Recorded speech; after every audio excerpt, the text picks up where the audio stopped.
E nós pedimos também a poderosa intercessão de Nossa Senhora Auxiliadora, que cubra Eloá com teu manto sagrado de amor. Ave Maria, cheia de graça, o Senhor é convosco. Bendita sois vós entre as mulheres, bendito é o fruto do vosso ventre, Jesus.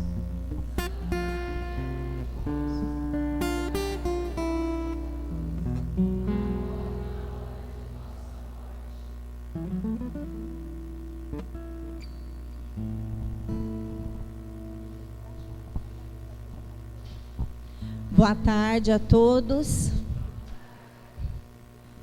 Meu nome é Eloá, né? Algumas pessoas já me conhecem, né? Sou casada com o Dito. Participo do grupo de oração João Paulo II, sou serva do grupo de oração. Fazemos parte aqui da paróquia Nossa Senhora Auxiliadora, da Santuário Nossa Senhora Auxiliadora, da paróquia do Porto, né? Então é sempre uma grande responsabilidade, uma bênção, um chamado de Deus estar aqui pregando a palavra dele. É sempre uma grande responsabilidade que eu assumo com muita ansiedade, porque não é minha praia, não é minha prática estar falando em público, né? Não é. Mas a gente se prepara e o Espírito Santo faz a obra. É Ele quem faz a obra e é Ele quem nos impulsiona, é Ele quem nos move, é Ele quem nos traz, né? Amados, nós já vimos nessas 2 semanas que passaram que o Espírito Santo de Deus vem e nos toca, né? Nós já fomos preparados, nossos corações já foram preparados para receber a palavra.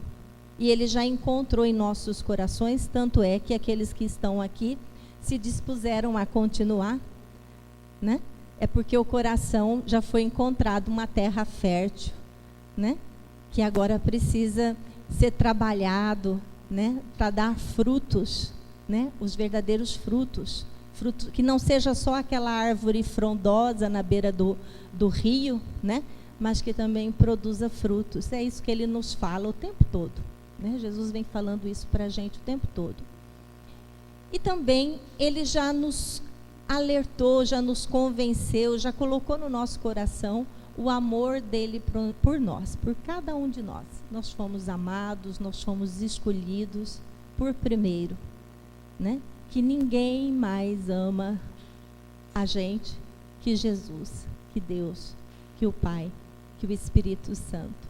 Então, esse amor, certos, nessa certeza de quem dá no nosso coração é Deus, é o Espírito Santo, é que nós hoje vamos falar de um tema que é um tanto quanto difícil, porque é o obstáculo para a ação de Deus na nossa vida.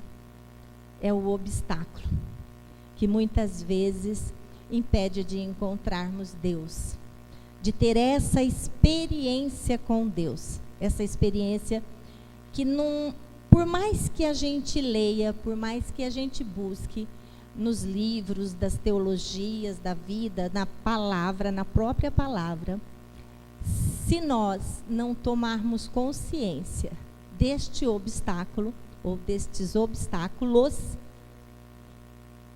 e não nos livrarmos dele, nós não temos a experiência do amor de Deus para conosco. Então, nós precisamos estar abertos, né? E pedimos hoje ao Espírito Santo, agora e durante essa semana, que já vá nos tocando, que já vá nos convencendo sobre esses obstáculos, né? Esses obstáculos são, na grande maioria das vezes, colocados como pecados, os nossos pecados. E trabalhar com os nossos pecados, olhar para os nossos pecados, mexer nos nossos pecados não é fácil. Pensa que não é fácil porque o encardido se incomoda. Ele se incomoda.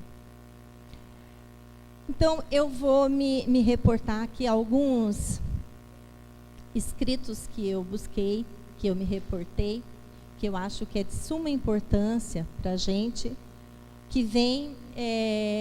eu me reportei a um livro do padre Paulo Ricardo, né, as doenças espirituais, terapia das doenças espirituais, e também, lógico, me reportei à palavra de Deus. Essa é a primeira em todos os aspectos das nossas pregações, né?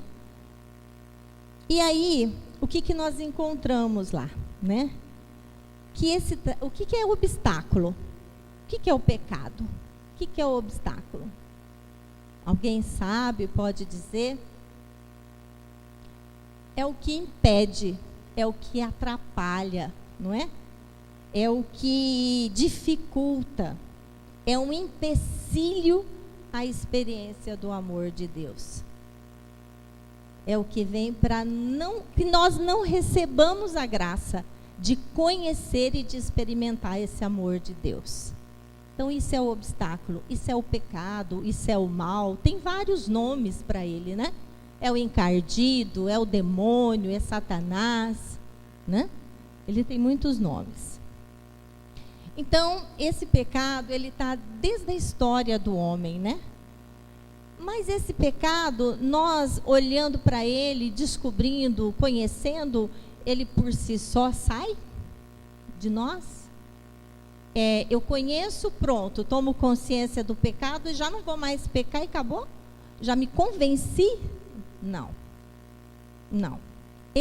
O pecado, a gente só é convencido pela revelação de Deus. Eu posso falar aqui para vocês sobre todos os pecados, pegar lá no catecismo, quando nós fizemos os pecados capitais, mortais, né, os pecados veniais, citar um por um, mas não vai fazer efeito, não vai mudar nada na minha vida, nem na vida de vocês. Se esses pecados não for me revelado por Deus, Deus revelar no meu coração que eu estou pecando nisso ou naquilo outro, é Deus quem revela em mim o meu pecado. Não é eu dizer para você, escuta, você pecou, você comeu demais hoje, minha irmã, não pode. Olha aí, você está com sono agora, dormindo, sonolência. Isso é pecado, é da gula. Isso vai fazer algum efeito? Vai fazer você mudar? Se arrepender? Não faz. A única coisa que vai... Estou usando como exemplo, não estou falando nada disso. Ela não está dormindo não, viu, gente? Então, é só um exemplo de que o pecado que nós... identificamos em nós, ele só é alterado, mudado a partir da revelação de Deus e do momento em que ele coloca em mim e diz assim: Eloá, isso que você faz desagrada ao meu coração. Eloá, isso que você fez desagradou o meu coração. E quando eu inquieta diante de um pecado que eu tenha cometido, eu inquieta, porque quem comete o pecado não fica calmo, não fica na paz, não fica tranquilo, né? Não fica, porque pode até ficar aparentemente, mas o coração fica inquieto, o coração não fica na paz. Nós temos uma desarmonia no nosso corpo, na nossa mente, no nosso coração. Nós ficamos desarmoniosos, nós ficamos desconcertados, nós ficamos disformes, nós não ficamos bem. Então, esse pecado, ele está presente em nós, ele veio desde a origem do pecado. Da onde que veio o pecado? Ele surgiu do nada? Deus criou o pecado? Deus criou tudo. Tudo que Deus criou é bom. Foi Deus quem criou o pecado? Não. Pela desobediência de Adão e Eva. Só que antes da desobediência de Adão e Eva, teve a desobediência. Ela também é causa do pecado, ela também é do surgimento do pecado. Antes foi a desobediência de quem? De Lúcifer, do anjo de luz. Por que ele desobedeceu? Porque ele quis ser como Deus, por inveja. Por inveja, ele quis ser como Deus, né? E aí começou a raiz do nosso pecado. Ele quis se colocar no lugar de Deus, quis ser como Deus. E esse pecado hoje, como é que é para nós? E aí, a partir do pecado de Lúcifer, né, de Satanás, do encardido, os nossos pais primeiros, Adão e Eva, que foram tentados, né, por meio da serpente lá, que foi o tentador, né, tentou-os e eles caíram no pecado. Eles foram convencidos, né, se deixaram convencer pelo pecado e caíram no pecado, na tentação, no pai da mentira, na conversa. Porque o pecado, ele nada mais é que o oposto da verdade. A mentira nada mais é que o oposto da verdade. O mal nada mais é que o oposto do bem. É o reverso, é o contrário, né? E tudo que Deus criou é bom, mas o encardido, ele não cria nada, ele tenta deturpar, detonar o que é bom, o que é bem, o que é verdade. Ele tenta transformar em mentira ou em falsas verdades, né? Então, daí começou, né? Desse anjo decaído. E aí nós colocamos o seguinte: eu sou da área da saúde, não posso deixar de puxar a sardinha para o meu lado, né? E fazer as analogias. Mas não foi só eu quem fiz. Padre Paulo Ricardo também fez a analogia, tanto é que ele coloca como terapias das doenças espirituais, né?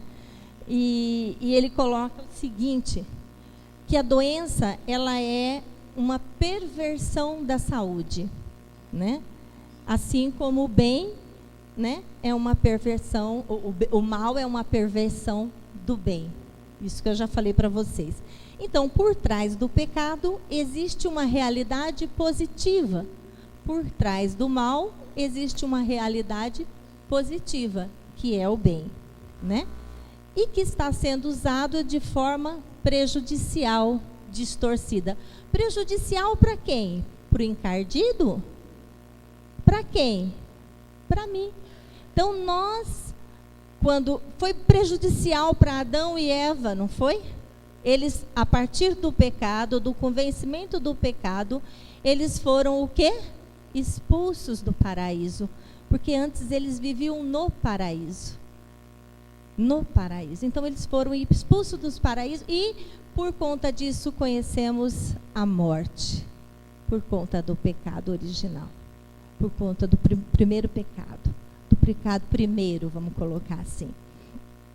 Então, tudo começou por aí. Lá no livro de Gênesis, se a gente for ver e olhar, mas vocês não vão abrir agora, depois vocês olham em Gênesis 3:5, se alguém quiser conferir, pode até olhar, nos recorda que por sedução da serpente, o homem começa a amar o quê? A si mesmo, por sedução da serpente. Não foi? Porque foi dito para ela que ela iria conhecer, ter a sabedoria, conhecer o bem e o mal. Não foi isso? Olha lá em Gênesis 3, quem quiser olhar. E aí, e disse para ela assim, que para Adão e para Eva, sereis como Deus. Então, também o pecado, o pai da mentira, o encardido, colocando isso na cabeça deles, que eles iriam ter o conhecimento do bem e do mal, e que eles seriam como Deus, né? Seriam Deus. E o homem se deixa enganar, né? E aí, lá em 1 João também, 3:8, vai falar que o diabo é pecador desde o princípio. Então, desde o princípio da nossa criação, o pecado estava presente. o diabo estava presente, o encardido estava presente, e hoje ele ainda está presente. Hoje ele ainda faz misérias nas nossas misérias.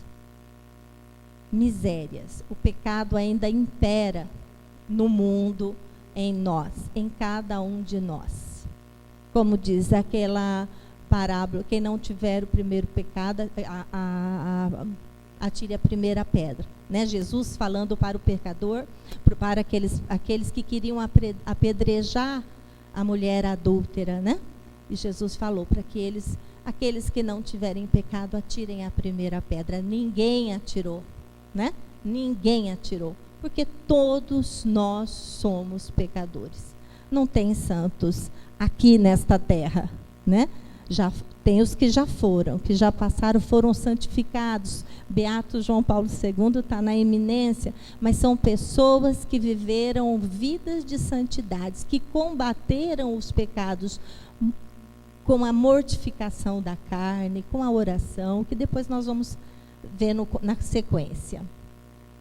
Então é só nesses desígnios de Deus que o homem é que compreende que o pecado é um abuso da liberdade. Nós abusamos da liberdade que Deus nos deu, né? Lá desde Adão e Eva no paraíso, e ainda continuamos abusando até hoje, para que as pessoas possam amá-lo e amarem mutuamente. Então nós abusamos dessa liberdade, e aí nós, querendo muitas e muitas vezes ser como Deus, né? Ou nos colocar em primeiro lugar antes de Deus, nós também continuamos perpetuando essas doenças, né, espirituais, ou esses pecados, ou esse mal que vem desde o início. E aí, o Padre Paulo vai nos dizer que o amor próprio, né, é um amor criado por Deus. Padre Paulo, o Catecismo da Igreja Católica, os santos padres que escreveram sobre isso, vai nos dizer que o amor próprio é um amor bom, é um amor criado por Deus. Tanto é que ele diz lá em Levítico 19:18, amarás o teu próximo como a ti mesmo. Então ele quer que a gente se ame, ele quer que a gente tenha amor próprio. O que ele não quer é que nós transformemos esse amor como um amor por nós mesmos, nos coloquemos em primeiro lugar. Porque em primeiro lugar, quem é que tem que estar? Deus. Amar a Deus sobre todas as coisas é o primeiro mandamento. E amar ao próximo como a ti mesmo. Então é o segundo mandamento da lei de Deus. E se vocês e eu e nós conseguirmos atender a esses dois mandamentos, amar a Deus sobre todas as coisas, amar ao próximo como a mim mesma, então eu já estou num caminho, né, no caminho da salvação. Eu já estou num processo de busca dessa salvação. Então, já estamos meio caminho andado. E todas as vezes que o homem agiu se colocando como o primeiro na história, o primeiro antes de Deus, nós vimos que houve toda uma degradação de nações. Nós vimos o nazismo imperar, não foi? Por quê? Hitler se colocou no lugar de Deus. Eu trago essa questão do Hitler, porque eu acho que é a que mais ilustra o amor exagerado, o amor distorcido, o amor deformado por si próprio. O amor criado por Deus é bom, o amor próprio, mas nós exageramos, nós deformamos esse amor. Nós nos amamos mais, nós nos colocamos mais antes de Deus. Nós somos maiores que Deus muitas vezes. É assim que nos colocamos. E isso é um pecado. Isso é uma falácia, como diz Padre Paulo Ricardo. É uma filácia. É o amor próprio, o amor a si mesmo, um amor desordenado, um amor prejudicial e destruidor muitas vezes. É um amor destruidor, porque nós nos amamos tanto, tanto, tanto, damos tanto, tanto, tanto valor para nós, deixando Deus de lado, deixando o outro de lado. O outro são os nossos irmãos, aqueles que nós precisamos, que nós também não precisamos, nós precisamos de Deus, mas também nós precisamos dos irmãos, até para chegar a Deus, até para que a gente possa expiar os nossos pecados, nós precisamos do irmão. Então, é preciso conhecer Cristo como fonte da graça para reconhecer a fonte desse pecado, né? E foi o Espírito Santo enviado por Cristo ressuscitado que veio revelando aquele que é o nosso Redentor. E como é que nós temos a certeza de que pecamos e fomos salvos? Como?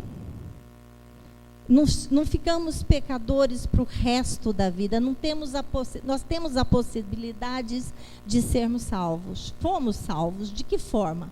Alguém tem uma... Como é que você sabe que nós não vamos todos para o inferno? Arrependendo-se, tá. Mas por quê? Se nós tivemos o pecado original, nós fomos redimidos. Fomos redimidos por quem? Por Jesus Cristo na cruz. Quando ele derramou o seu sangue na cruz pelos nossos pecados. Se Jesus não tivesse derramado, se Deus não tivesse dado Jesus para que ele pudesse redimir os nossos pecados, vir nos salvar, nós ainda estaríamos presos àquele pecado original de Adão e Eva. Mas pela misericórdia de Deus, pela compaixão de Deus, nós fomos redimidos no nosso pecado pelo amor de Deus, que enviou o seu Filho único, Jesus Cristo, para morrer naquela cruz por nós, derramar seu sangue por mim e por você. Ali nossos pecados foram redimidos, foram lavados. Mas e aí? E aí acabou o pecado? Não tem mais pecado? Não. Lá em Eclesiástico 10, 14, a gente pode... Vocês podem pegar a Bíblia?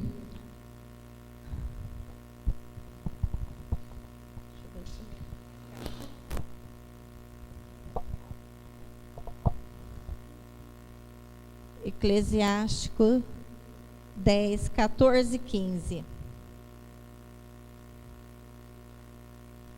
Só para que a gente tenha uma noção de um pecado, eu vou colocar agora, mas depois eu vou retomar ele, que é um dos que também a gente mais vê. O início do orgulho no homem é renegar a Deus, pois seu coração se afasta daquele que o criou. Porque o princípio de todo pecado é o orgulho. Aquele que nele se compraz será coberto de maldições, acabará sendo por elas derrubados. Então, amados, aqui foi quando nós começamos a renegar Deus e colocarmos no lugar de Deus, do próprio Deus, e nos deixar seduzir pelo orgulho e por todas as doenças que eu vou colocar aqui para vocês agora, né? Que São Máximo vai nos dizer E acho que a maioria conhece dos 7 pecados, né? Mas São Máximo vai colocar 8 pecados que nós cometemos, principais.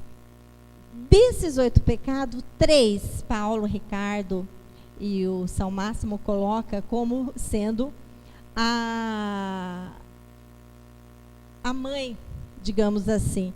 A filáusia, que é o amor exagerado por mim mesmo. Essa é uma filáusia. Ela é a mãe de 3 outros pecados que se ramificam. Esses 3 pecados, se a gente conseguir combatê-lo, nós vamos combater os demais, que são ramificações desses 3 pecados. Um dos primeiros pecados que eles colocam, e eles, São Máximo e o Evagrio Pôncio vêm colocar como a origem deles no nosso pensamento, dessas doenças espirituais, tem a sua origem nos nossos pensamentos. Desordenados, claro, os nossos pensamentos, nem todos são desordenados, mas o pensamento desordenado, ele nos leva a cometer os pecados. Então, a origem do nosso pecado, desses pecados, está nos nossos pensamentos. E dentre eles colocam a gula, a luxúria ou fornicação, a avareza ou ambição ou cobiça, a tristeza, a ira ou a raiva, a vanglória ou a vaidade, o orgulho, a soberba, a assídia ou apatia, que é considerado o mais sério dos pensamentos, porque envolve a tentação de desistir da jornada espiritual, né? A apatia, né? Ou assídia, como Paulo Ricardo coloca. Mas que das 3 primeiras, que é a gula, a luxúria e a ambição, dessas 3 derivam todas as outras. Então, se a gente conseguir combater essas 3 primeiras, a gente já está também a meio caminho de conseguir combater as demais. Porque nós vamos falar dos pecados, vamos também falar das consequências dele, mas também da forma como nos livrarmos dele, da forma como não cairmos novamente nele. Então, nós temos o pecado da gula, né? E aí, o padre Paulo Ricardo, ele faz uma analogia com a tentação de Jesus lá no deserto, quando ele estava no deserto. Ele foi tentado 3 vezes pelo encardido. Está lá em Lucas 4:3 e em Mateus 3:4. Se alguém quiser pegar, pode pegar. O demônio disse a Jesus: se és filho de Deus, manda que esta pedra se transforme em pão. Aí, o pecado da gula chegou para nos dizer que a felicidade está na onde? Na ingestão dos alimentos. Ele tentou fazer isso com Jesus. Ele tentou Jesus para que ele transformasse a pedra em pão. Por quê? Porque o pão é o início do pecado da gula. É aquilo que nós ingerimos, é a ingestão do alimento. Aí começa o pecado. Mas não é só a ingestão do alimento, tem muito mais outras coisas que nós ingerimos, que nós colocamos no nosso corpo, né? Que vamos cometendo pecados, né?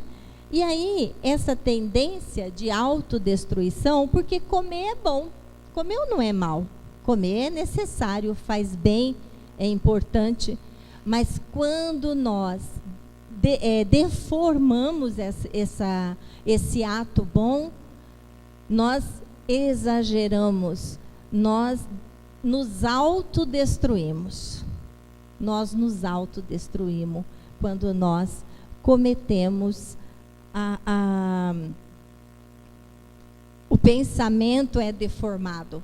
Quando nós pensamos, nós acabamos cometendo o pecado da gula, pelo pensamento doentio, deformado, e com isso nós exageramos em todos os sentidos que envolve o corpo. Vamos colocar o corpo, porque quando a gente fala pecado da gula, muitos só pensam na comida, mas nem sempre é só na comida. E aí o padre Paulo Ricardo vai nos falar, inclusive, da tendência de autodestruição que nós temos com alguns vícios, que é o alcoolismo, né? Que é a drogadição, que é o tabagismo. Tem toda a origem lá no pecado da gula. A origem no pecado da gula. Freud iria dizer que nós temos a nossa área da oralização, né, detonada também. Ele vai falar que ela está deformada, que ela está equivocada, que há um investimento nesse lugar da oralidade, mas nós já extrapolamos esse fato, já estamos muito mais além desse estudo, né? É muito mais, porque para Freud ele ficou na parte corporal apenas. Para nós, ela envolve a espiritual, ela envolve a alma. Ela não é só corporal, não é só uma necessidade do meu corpo comer, porque se fosse assim, eu iria lá comer de acordo com a minha atividade física. Se eu trabalhei muito, eu vou comer um pouco mais. Se eu não trabalhei nada, eu vou comer menos. Não deveria ser assim? E não é, não é? Nós não trabalhamos nada, ficamos o dia inteiro no computador sentado. No entanto, vamos lá na mesa e comemos o quê? 2 PF, né? Montanha. E aí, nós vamos só crescendo, né? Crescendo. E, às vezes, nem necessariamente a gula tem que ser gordo. Muitos magros têm problema de comer muito. Não é necessariamente gordo quem come muito. Eu conheço muita gente que come muito e é magérrimo. Eu conheço gente magérrimo que com 40 anos infartou. Conheço gente magérrimo que tem pressão alta, tem diabetes, que é doenças, né, decorrente muitas vezes das nossas má alimentações, da forma como nós nos alimentamos, de uma forma destruidora. Nós nos amamos tanto e ao mesmo tempo nós nos destruímos. É uma incoerência, não é? É uma incoerência com nós mesmos. Como é que isso acontece? Por que isso se dá? Você se ama e você se destrói por conta do pecado, do encardido, da tentação. Que a gente nem vai se dando conta que estamos nos autodestruindo. É um amor exagerado e detonado conosco mesmo. Então, aí ele vai trazer, né, que a obesidade, a drogadição é um desses pecados, é uma desses perigos que nós temos que nos atentar e nos alertar. Um outro pecado, né, é o da avareza.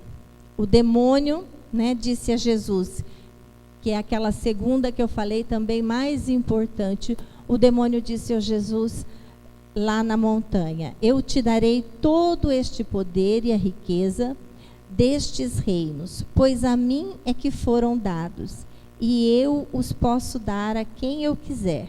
Portanto, se te prostrarem diante de mim, tudo será teu. Então, aqui, está lá em Lucas 4, quem quiser olhar, 6 a 7, ou em Mateus também 4, 8 a 10. Então, aqui Jesus vem colocar para a gente o problema do dinheiro, da avareza, do ter, também relacionado com as questões corporais, né? Com as questões de que ter dinheiro é ruim? Não, é necessário, inclusive, nesse mundo capitalista que nós vivemos. Mas é a forma e onde nós colocamos o dinheiro. Em que lugar nós colocamos o dinheiro? Ele está Para o avarento, ele está em primeiro lugar, né? Para o avarento, ele está acima de Deus. Então, nós temos que estar atento a essa questão, para não nos deixarmos levar em colocar em primeiro lugar os nossos bens materiais, os nossos prazeres corporais, aquilo que me dá prazer, enquanto o dinheiro pode comprar, e eu compro e eu piso sem qualquer problema. A outra doença é a vanglória, ou vaidade, como muitos conhecem, né? Onde o tentador leva Jesus também a Jerusalém, e colocando-o no ponto mais alto do templo, ele diz assim: se és filho de Deus, lança-te daqui abaixo, pois está escrito, ele dará ordens aos seus anjos, e a teu respeito, para te guardarem, e eles te carregarão nas mãos, para que não tropeces em alguma pedra. Está lá em Lucas 9 e Mateus 5. Ter um conceito elevado de nós mesmos significa que levamos a sério, não levamos a sério o perigo do abismo. Então, aqui na vanglória, nós fazemos o quê? Nós damos uma glória vã a nós mesmos. Enquanto, na verdade, toda a glória, toda a honra, todo o louvor tem que ser a Deus e não a nós mesmos. Por isso o nome vanglória. Nós nos colocamos acima e todo o resto é baixo, né? Vocês também já devem ter conhecido pessoas assim, né? Eu também conheço, graças a Deus. Claro, lógico, né? E a gente luta para que a gente mude com relação a esses pecados em nós, porque muitas vezes nós tendemos a ter atitudes de vanglória. Muitas e muitas vezes nós temos essas atitudes de vanglória, de vaidade, né? De soberba. E aí também ele vem colocar a questão do pecado. Então essas três, a partir dessas três vem todas as outras. Se a gente conseguir brecar essas três, parar ou nem cair nela, nós já estamos caminhando para Deus, caminhando para o bem, caminhando para o amor de Deus, para receber, para ter essa experiência do amor de Deus. Né? A luxúria ou fornicação, que é o uso patológico que o homem dá da sexualidade. Tudo que Deus criou é bom e a sexualidade também. Deus criou a sexualidade, mas o encardido deturpou, detonou, foi lá e colocou, mexeu, colocou como falsas verdades, né? Como se a gente pudesse ter só o sexo por sexo como animais irracionais. E não é isso. Deus colocou não só para que a gente se multiplicasse pela prole, mas também para que a gente vivesse o sacramento do matrimônio, para que a gente vivesse e recebesse esses filhos que Deus nos deu com amor, que a gente pudesse cuidar, para que a gente pudesse mostrá-los para Deus, mostrar Deus a eles e mostrar eles para Deus como uma oblação de louvor. Aqui, Senhor, aquilo que o Senhor me deu, aquilo que o Senhor me deu e eu estou cuidando. Então, nesse sentido é que veio a luxúria, para deformar isso, para tirar o sexo, né, daquilo que seria um sacramento, uma união de fidelidade selada por Jesus Cristo, né? Selada por Jesus Cristo. Jesus Cristo é a nossa testemunha no altar. E muitas vezes nós detonamos isso, tendo sexo fora do casamento, homem com homem, mulher com mulher, e aí vai. E aí a coisa vai, né, com animais, vai de uma forma irracional, de uma forma inimaginável até, que nós não vamos entrar no mérito dessa questão aqui, até porque não temos tempo. E aqui eu só quero fazer um pequeno parêntese para dizer para vocês o seguinte, dessa questão da luxúria. Eu e Dito um testemunho, na verdade é um testemunho. Eu e Dito somos casados, nem sei quantos anos, 29 anos, com um intervalo de 12 anos. Nós fomos divorciados durante 12 anos, eu e ele, né? E nós vivemos esse pecado da luxúria. Eu tive um outro relacionamento, vivi com uma outra pessoa, né? E ele também viveu com outra pessoa nesse intervalo. Eu tive o Leonardo e ele teve o Antônio Paulo. Então, assim, eu estou falando isso por quê? Porque nós vivemos a luxúria. Eu vivi esse pecado na carne, eu posso dizer. Vivi os outros também, muitos outros daqui, lógico. Mas esse eu vivi. Esse eu vivi, eu e ele. Então, assim, hoje, com a graça de Deus, não é por mérito meu nem dele, mas pela misericórdia de Deus, nós estamos juntos novamente, já fazem 3, 4 anos. Então, retomamos nosso casamento, conseguimos caminhar na presença de Deus, colocamos Deus como centro. Nessa época em que nós estávamos separados, vivendo a luxúria, Deus não estava presente na nossa vida. Deus não era o centro da nossa vida, nós éramos o centro da nossa vida. O prazer carnal, o prazer da carne era o melhor, né? Não só do sexo, da sexualidade, mas de todas as outras coisas, da bebedeira, do cigarro. Eu fumei 30 anos. Parei em 2007. Então, tem a bebedeira, né? Quer dizer, todos esses pecados nós vivemos na carne.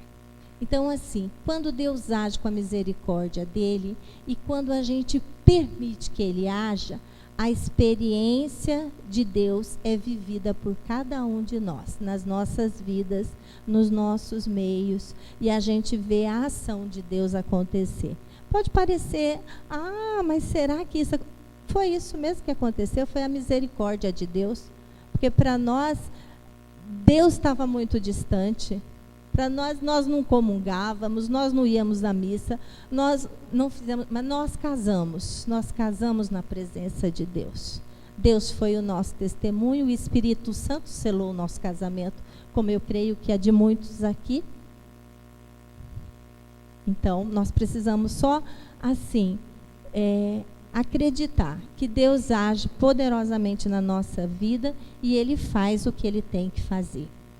E aí, a distância de Deus, Santo Agostinho vai nos dizer que equivale à distância de si mesmo. Nós, quando nos distanciamos de Deus, nós nos distanciamos de nós mesmos. Nós não mais nos reconhecemos, nós nos desconhecemos. Então, para que a gente possa buscar a cura de todas as doenças espirituais, principalmente, físicas também, nós precisamos nos aproximar de Deus, porque nós estaremos nos aproximando de nós mesmos. E quando nós aprendemos a reconhecer nós, começamos a reconhecer os nossos pecados. Onde foi que eu caí? Onde foi que eu me deixei seduzir? Onde foi que eu te traí, Senhor? Onde foi que eu fui infiel? Onde eu te vilipendiei? E aí nós podemos ter a oportunidade de ter experiências com Deus. Uma outra doença é o orgulho e a soberba, né? Ou atrevimento, ou autossuficiência, ou arrogância, né? Esses nomes todos. E ele é a sobreposição de algo que se encontra elevado, né? Nesse sentido, o orgulho e a soberba. Já viram alguém andando de nariz empinado, né? eu sou maior e melhor que todo mundo. Orgulho, né? Eu sou orgulhoso. Às vezes eu estou passando fome, mas eu não dou o braço a torcer. Não vou lá pedir ajuda, não tenho humildade. Então eu sou orgulhoso, eu sou soberbo, muitas vezes prepotente, né? Diante de determinada situação de pecado, a gente não se arrepende, não vai lá no padre ajoelhar e falar assim: eu pequei, Senhor, eu pequei. Isso é soberba muitas vezes, nos achar suficiente para resolver os nossos pecados. Precisamos ter essa humildade de reconhecer os nossos pecados. Uma outra doença também é a ira ou raiva, né? Que é aquela paixão que incita todas as nossas agressividades contra alguém ou contra algo, né? A raiva, a cólera, a ira, né? Elas são uns dos 7 pecados capitais que leva e pode. Capitais são aqueles pecados mortais. Você com raiva, você pode matar alguém, né? E aí Evagrio Pôncio, ele vai dizer assim: a água se move pela violência dos ventos, e o homem irado se agita pelos pensamentos irracionais. O monge irado vê alguém e range os dentes. Alguém já viu alguém fazer assim, de raiva? Isso é ira, é raiva, é pecado. Precisamos pedir perdão quando fazemos isso para com o outro. Vontade de te matar. Não fazemos isso às vezes? A gente faz. Quantas vezes, né? E a outra doença é a tristeza, né? Que é o desalento, a consternação, a melancolia, a prostração, né? E a depressão, ela é um estado mais avançado da tristeza. A depressão, muitas vezes, quando ela acontece nesse estado avançado, ela precisa não só da cura espiritual, muitas vezes ela precisa também do medicamento, da interação medicamentosa, porque ela também, assim como as outras doenças, ela é autodestrutiva, ela nos destrói, ela nos pode levar à morte, assim como as outras, né? Todas são autodestrutivas, né? Nós fazemos isso com nós mesmos muitas vezes. Então, aí nós vemos a última dos pecados, a assídia ou a apatia, que é a preguiça, mas não é qualquer preguiça, não é qualquer preguiça, é em especial a preguiça com as coisas de Deus. Ah, vou na missa, hoje não, estou com a preguiça das coisas de Deus. Então, são as preguiças espirituais, principalmente de ir em busca das coisas de Deus. Para vir aqui, eu tenho absoluta certeza que foi só pela ação do Espírito Santo que trouxe cada um de nós aqui. Porque por nós não viríamos. Nós iríamos ficar em casa, iríamos para o cinema, iríamos dormir depois do almoço, fazer qualquer coisa, mas o Espírito Santo de Deus é quem nos trouxe aqui, é Ele quem faz a obra em nós, é Ele quem nos mantém acordado, é Ele quem nos mantém vigilante para as coisas dEle, né? E aí, quais são as consequências desses pecados, né? Que nós já vimos, é a separação de Deus, né?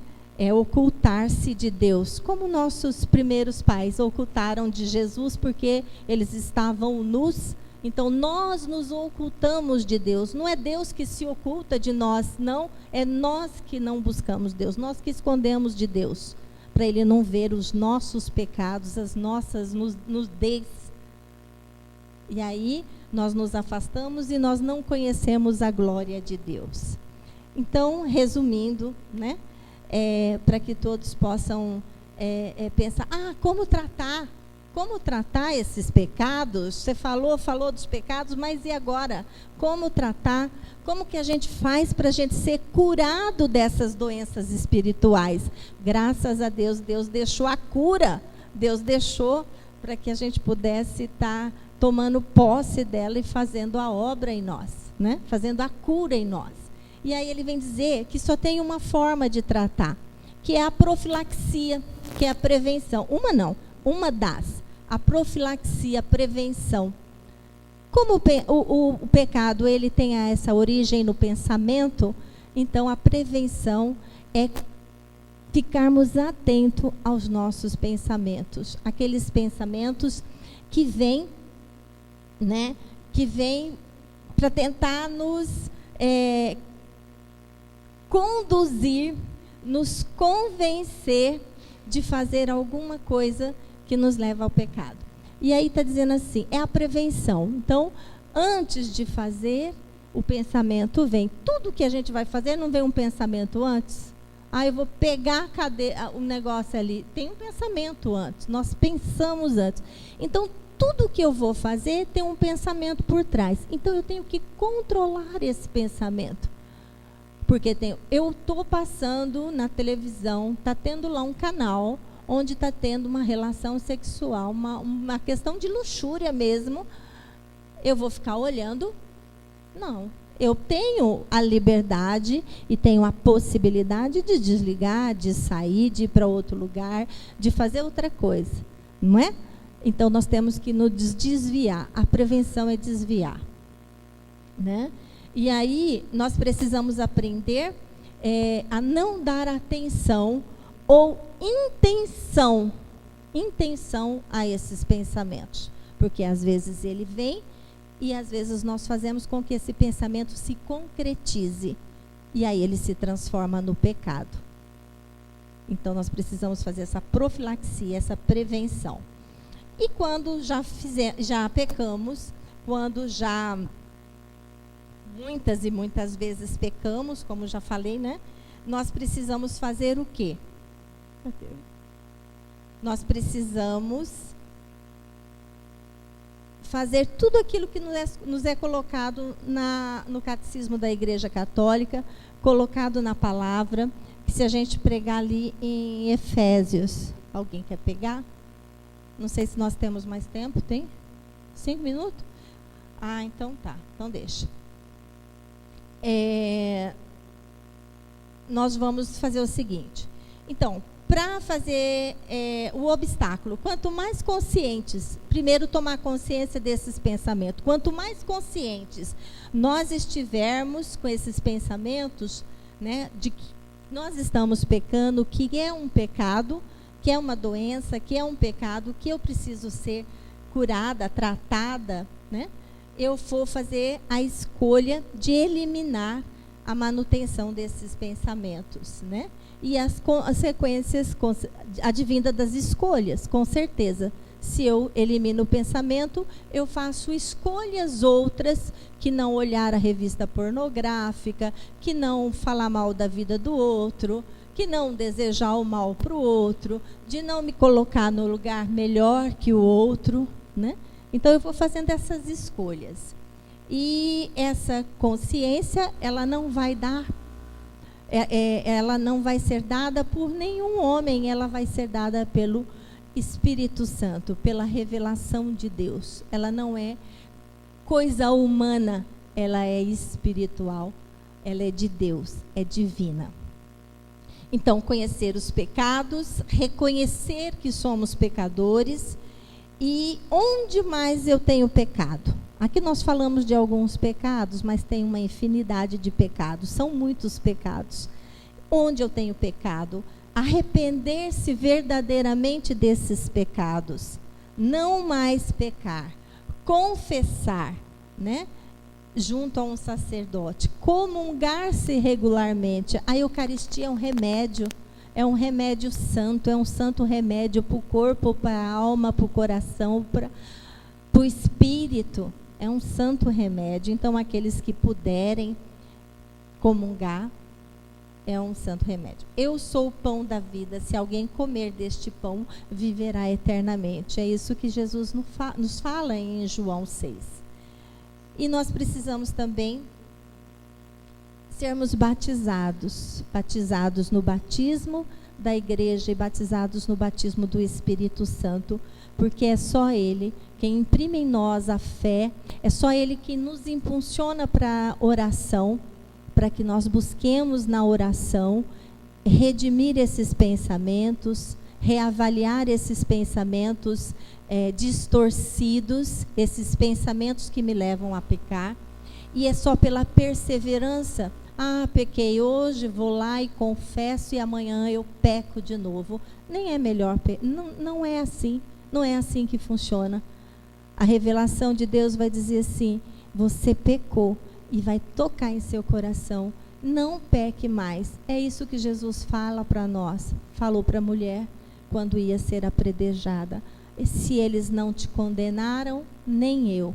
Vá e não peques mais. É isso que ele nos pede, coisa simples, não peques mais. E aí nós vamos buscar sair desses pecados, vamos buscar nos redimir. A gula, através do jejum, de preferência, né? A soberba, a vaidade, através da oração, da penitência, e assim vai. Nós temos uma infinidade de situações em que nós podemos realmente fazer penitência, fazer jejum. Aqueles que podem, todos devem fazer. Há algumas pessoas que são impedidas por questões físicas, de saúde, mas tem diversas formas de jejum, de abstinência, a luxúria, a abstinência da carne, do pecado. A gente pode e deve viver essa castidade. Isso faz bem para a alma, faz bem para o coração.